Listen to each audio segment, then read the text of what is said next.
Hey everybody, Erica Serwin here from Pink Bucker Designs. I've got a Christmas card for you today, and I'm going to show you how to use these dies. This is the Cherish the Seasons bundle, but I'm going to show you how to use your dies as an embossing tool. I don't know if you can see that in the video, but I have embossed this stitched rectangle here with the bells in the background. I'm going to show you how to do that. It's a really fun technique. Inside the card, I have stamped the sentiment and another little bell. Okay, let's get started. Let's do our embossing first. Now, I want to point out something to you. Let me grab my catalog. In the catalog, this is the 2020-2021 annual catalog from Stampin' Up. We have a brand new die cut machine and we've got accessories to go with it, but they've been on a slow rollout. So not everything is available yet. We've got these impressions mats, which will totally work with what I'm going to show you, except they're not available yet. And I really wanted to do this. So I'm going to show you a workaround.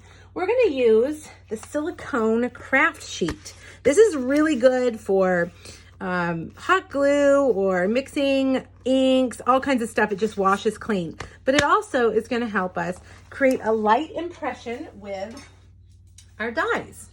All right, so let me bring over my cut and emboss machine. And I have got a piece of crumb cake cardstock. It's 5 1/4 by 4. We're gonna cut it with a stitch rectangle when we're done. Now on your platform, your platform comes with these plates.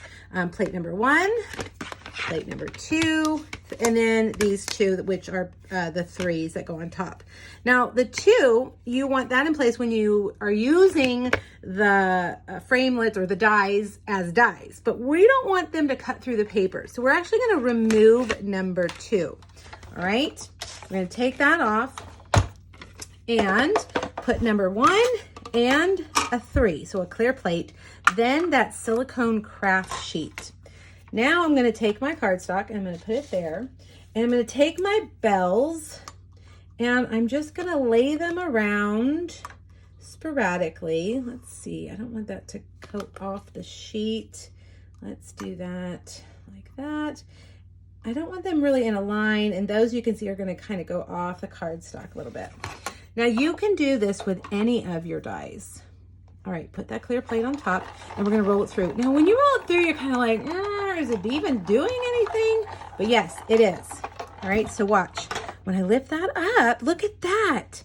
It left an impression. It's kind of like when you take a cookie cutter and you just press it lightly on the dough. That's what it reminds me of. All right, so now I'm going to do this some more. I'm going to run these down until I have filled up the front, forwards and backwards. One thing you need to make sure of is that your silicone craft sheet is clean. I have one that is filthy and gross, and it would not have worked. So I'm using this one instead. All right, I think, you know what, let's turn this so that I can have this die sticking off down here. Let's see, let's do the big one. I like that big one there, like that. And then we'll do another little one kind of hanging off there. Okay, lay that on and through. Okay, let's look at it. Wow, isn't that fun? Now, you're gonna look at your dies and think, oh my gosh, I've got all these dies that I can do this with. The possibilities are really endless. Now, I wanted it to pop a little bit more, so I am taking my Wink of Stella and I'm just gonna add a little bit of shimmer to the little holly leaves. Nothing crazy, but just enough to kind of draw your eye back there so that you see it. It stands out just a little bit more. Now you could do this on white cardstock or even colored and then color this with the blends. I just thought of that. That would be fun.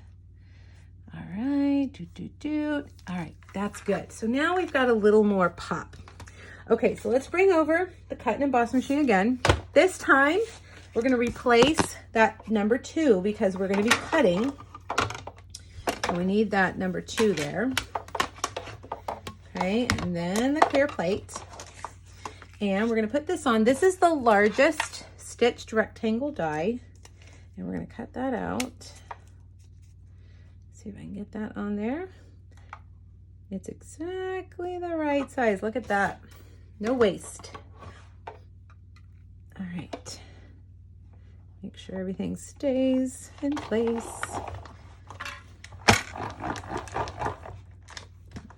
There we go. Take a look at it. Ta-da! Nice. Now, for the bell, we're going to cut this bell out of some of our red foil. Beautiful red foil. It comes in red and green.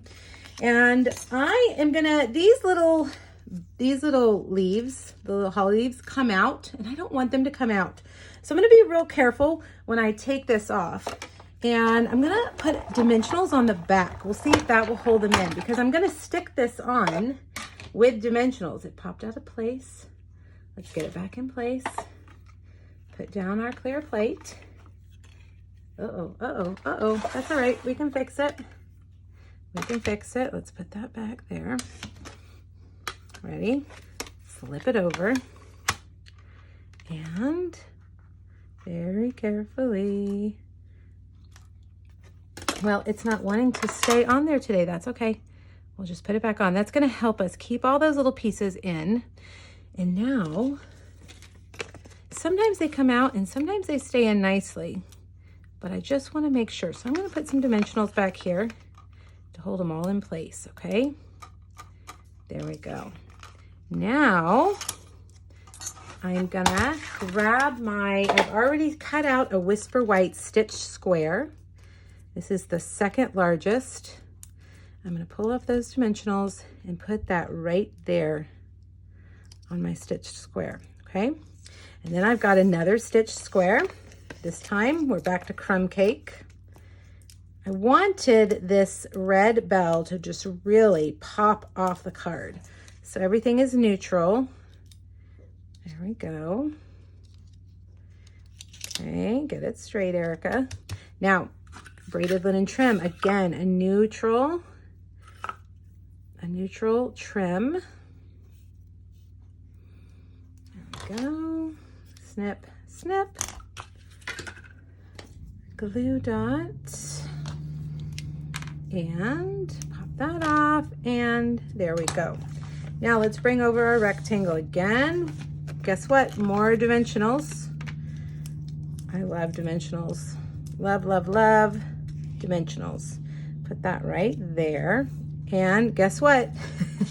More dimensionals. And if I had, oh look, I do. These are our adhesive, foam adhesive sheets. They come bigger than this. They are bigger than a sheet of dimensionals, about a little bit bigger. And what I like to do is to cut strips of them when I've got a big piece like this. And I'm just gonna put the strips across here like this. Okay, and then we'll put it on our crumb cake card base. Like that. There we go. Okay, now let's stamp our jingle bells.